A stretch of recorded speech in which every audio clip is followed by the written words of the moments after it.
वो आमको जेतिकी कष्ट देइछ ताको आमे सेतिकी कलगल गप गप करी काटिकी। हेलो गाइज, मते काली पिला माने कहले कि काली काम हबार अछि, मु सेति में जल्दी उठी पड़थिली। मते जने भाई कहले कि पुओ जा चुट्टी काटी देके आसीबू, नल डस्ट गुंडा पड़ले तो चुट्टी उपुड़ी पड़ियो। ताको कथा सुनि देई मु गली हेरी चुट्टी काटिबा को। मु चुट्टी काटी के आसला बेले को जितू भाई देखिले, मते कहले आसे कि आउ गोटे लाउ हेची सेटा पारिबा आउ तरकारी पकई खाइले से भल लागियो। मु कहले हौ तेबे चलो ठीक अछि।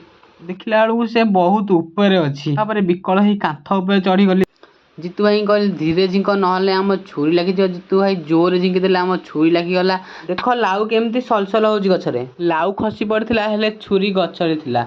देखिला बेलू छुरी तले आमे ऊपरे हल हल गल गल। लाउ आमको बहुत कष्ट देइथिला, एबे से मो हाथ मुठारे अछि। मु जेतिकी कष्ट देइछ ताको आमे सेतिकी कलगल गप गप करी काटिकी ताको आमे डाली रे पकेइकी आम पेट भितर को नेइकी मध्याह्न भोजन करिकी आमे एबे जाउछु जीवु काम को। मौसम तो ऐसा लग रहा है दिल गार्डन गार्डन हो रहा है, बहुत मजा आ रहा है यहाँ पे। देखिला बेलू आम काम नथिला। जी हाँ दोस्त, ना है मंजिल ना है जिंदगी, आसो चलते खेलते फिरते काम करते, उसके बाद चलो हमें गेम खेलते हैं।